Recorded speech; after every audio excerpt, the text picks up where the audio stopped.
Hey everyone, Eric Watson here, freelance writer, player of games, writer of words, recorder of videos, and tabletop role-playing aficionado. Welcome to another DM's Guild review, my written and video review series where I take a look at the adventures and supplemental material at the Dungeon Masters Guild website. With this video, I'll be reviewing the layer book Spelljammer Micro Dungeons of Wildspace, designed by Stormcrow Dreamscapes, aka Jean Uzmen, for Dungeons & Dragons 5th edition. This review has been sponsored by the publisher, and a review copy has been provided for the purposes of this review. If you are interested in a sponsored review, you can reach out to me via email, Twitter, or Discord, or my submission form at roguewatson.com. And if you enjoy the content, you can check out my affiliate links for your online shopping and support me via patreon.com/roguewatson. Now, if you have previously checked out my reviews of the 5e Spelljammer release, you'll know that while I bemoaned the fact that it was not really a full campaign book release, even though despite the big, Spelljammer confirmed was the joke for years for 5th edition, I did actually like the Light of Xerxes, the adventure that was included in Spelljammer, and I liked a lot of the themes. I'm very unfamiliar with Spelljammer, other than it's kind of goofy like D&D in space kind of a thing. But I like that what the adventure does. I like the theme of just the pulpy, cliffhangers everywhere and just real adventure serialized. It fits very well into what D&D is to me and my group. So I thought I enjoyed what that 5th edition adventure was and that material, but obviously looking for more stuff to fill out more adventure content for Spelljammer would be a big thumbs up, and that's what this is. So micro dungeons, I would probably define them as layers, I think, because a dungeon crawl obviously can mean a lot of things to different people in terms of the size, scope, and breadth. I think a layer is always going to be a smaller dungeon. Usually a layer specifically is themed around one specific monster or one specific faction, and then the dungeon will be themed appropriately to that creature's biome or their motivations or whatever else is going on. And that's really what you're going to get here. They're called micro dungeons. These are probably between like 5 and 7 room areas that are themed around certain creatures, and you get 5 of them included in this book. Disappointingly, only one of them really capitalizes on new creatures that were added in. What was the Booze Astral Menagerie, I think was the name of the new monster book that was included in the Spelljammer 5e release, which is a vampirate lair, which is kind of a spaceship, which, by the way, we actually get some good spaceship dungeons, which I appreciate a lot because I was disappointed. If there's one thing that obviously Light of Xerxes sucked at, it was for those of us using a virtual tabletop, did not include a lot of good maps. And I thought, especially with some exotic stuff like exploring derelict spaceships and stuff, is where you really want to have some fun dungeon crawls there, and there's a lot of neat opportunities. And this does feature some, I think, some cool dungeon ideas. But I still have some complaints and criticisms, and we can actually go through them because there's only 5 here, and they're all fairly small and compact, so I think we can just go over them one after another. So first we have Adrift and Mad God Makers. This is a dungeon designed for level 3. By the way, the levels range from 3 to 10, so we have 1 in tier 1. I think the rest are tier 2, which is pretty much the sweet spot for D&D adventures. This one is probably my favorite overall. I think it does the best combination of really interesting idea.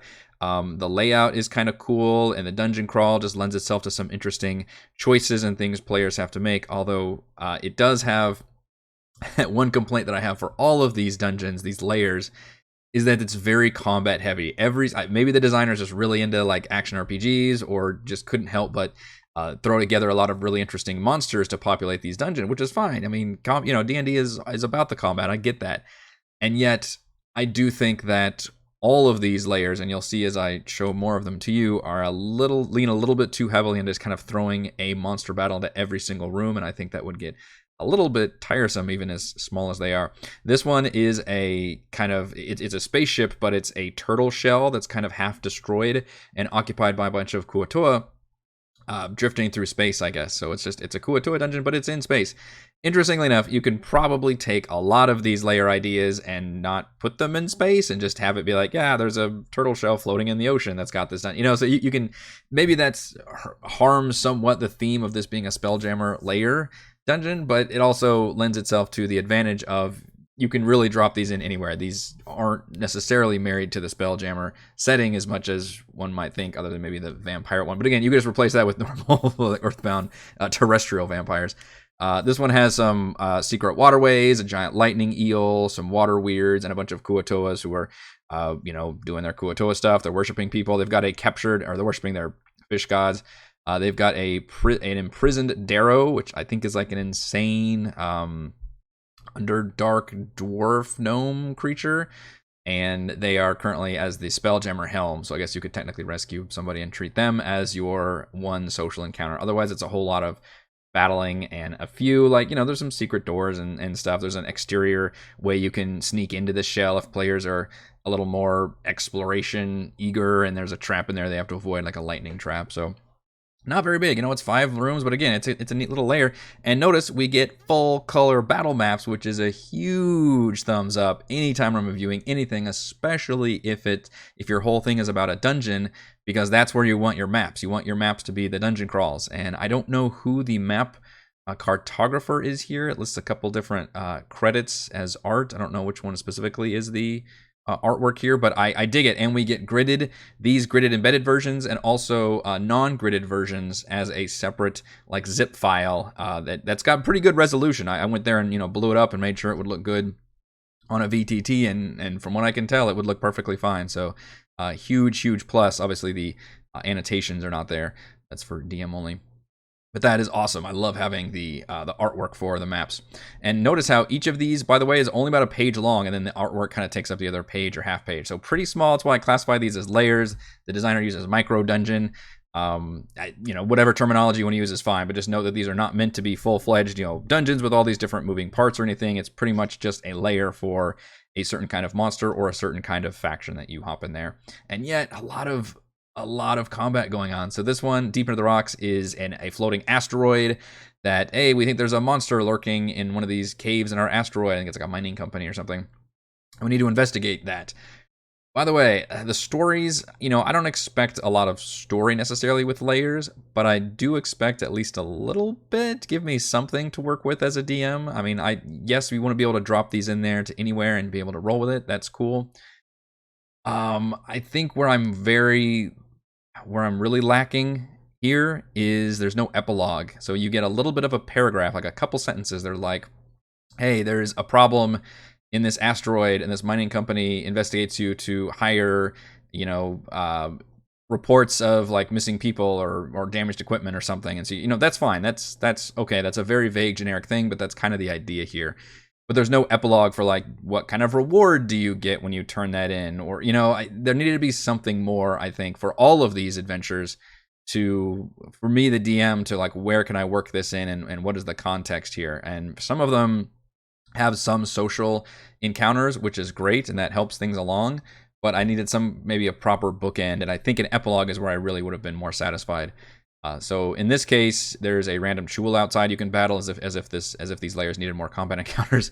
There's a ghost you can encounter because you see a bunch of dead bodies, which is always great foreshadowing. And the ghost can pop up and say, "Hey, we were, killed by this giant spider creature, and please give my folks a proper, my friends and I a proper burial, and then I won't haunt you." So it's an optional combat fight, but hopefully not. Hopefully it's just a social thing. There's a web mummy in this other section, which is apparently a creature created with, I believe, the designer's previous work. So a lot of these creatures, which the stat blocks are included later on, are included from Candlekeep and Strixhaven Bestiary, Dwellers of Wildspace, and Avalis Hune's Underdark Bestiary. These are all previous releases from the designer. Thankfully, they are repeated here, but it's interesting that the designer specifically said, hey, these are Spelljammer layers. And yes, some of them are from their Spelljammer book, but I was expecting, I guess, the designer to take creatures from the Spelljammer book everybody's going to know about, which is Boo's Astral Menagerie, and then provide some layers and expanded notes and things on those creatures. So not necessarily a complaint of mine, just wanted to give you a heads up on what kind of creatures you'll end up with. For example, this asteroid spider and the web mummy are apparently creatures from the designer's own books, and that they wanted to highlight here, which is totally fine. But I can't comment on how cool these creatures are. I guess, well, the stat blocks are here included in the book, so they seem fine. They're pretty cool. What I would have done if I were designing this, I would have probably comboed the web mummy with the asteroid spider, because anytime you want a big boss, you should never have it by itself. And maybe gotten rid of the Chula. I mean, you could literally just have that one combat fight in the back room. Like, that's fine. You don't have to throw a combat encounter into every single room, honestly. Like, the ghost thing is great, and that can be an optional fight, but it provides some social context. Maybe have, like, some sticky webs where you have to make a check to get some items, or else you set off, some spiders that just do minor damage to you, like treat it like a trap room or a hazard, or just have it be, hey, if you roll a check here, you can find things, and then have your final boss fight with your web mummy and asteroid spider. So I'd probably just have combined those two things as an easy fix. The Obsidian Ziggurat is level 6. This is your Vampirate dungeon. This one, I think, is very thematic, but it's also funny that if you take out the Spelljammer helm, this doesn't look or act in any way like a spaceship. Maybe that's partly the whole Spelljammer vibe I'm getting. But I mean, you just look at this map and you're like, wait, this is supposed to be a ship? And like, yeah, it's supposed to be an asteroid-shaped ship. That's shaped like it's almost like a Borg thing, right? It's like a shape. It's a ziggurat, so it's a pyramid-looking thing. Full of vampirates, which is a creature faction added in Boo's Astral Menagerie. So it's a bunch of undead vampires. And other than, like I said, the Spelljammer helmet seems pretty straightforward. This one has a lot of errors involved, oddly enough. Like, there's talks about like all doors are unlocked except for room E, or the secret door leading to room D. I don't see on this map there's any C or D. Instead, they're numbered. So I don't necessarily agree with moving all of the doors and trap sections to a sidebar versus putting them in the rooms where you would encounter those traps. Or if they're in a hallway, then put them before the room that they enter in. That's just a bit of organizational headache that makes it harder, I think, for me to try to determine where are all the things happening. Like, yes, give me some, if you want to do the secret entrance into the place, maybe as a sidebar. Lighting is obviously a good thing to do. General notes on doors, being locked or unlocked. That stuff's kind of helpful. Or if there's like patrols or something. But otherwise, do the room-to-room breakdown properly. Don't make me go like, okay, wait a minute, what is the T here? And try to look for the trap section over here. So that kind of annoyed me. And there's another one where there's a vampire in like every single room. Like, and enemies are all spread out. I don't think there's any notes on if you aggro more of the dungeon if others come running in. It's all very, very light, and it makes it more straightforward and easier to run in some ways, but it almost feels too video gamey in a way also, where enemies are just kind of standing around waiting for the players to come at them. This one does have a nice potential maybe social scene where you can rescue a solar dragon.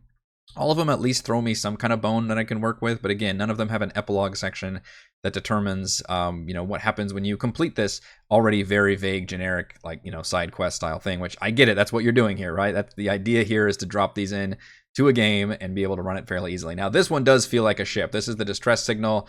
It is a ship that has a bunch of, I guess it's an arcane ship with a bunch of constructs that rebelled against their creators or masters, and now the constructs are basically running the ship. So it's I love the classic angle of the derelict spaceship is just the perfect dungeon crawl thing, right? It's spooky, you don't know what's going on. It's wonderful, and the fact that it's a bunch of constructs, I think, is a cool twist. There's one room that's got some undead in there. Otherwise, there's one room where like the globe, like it's a map room where it's like the globe and the clockworks like in the thing actually spring to life and attack in defense, which is pretty fun. And you can find a human prisoner who's still alive. I don't know why it ever explains why they actually kept him alive or how.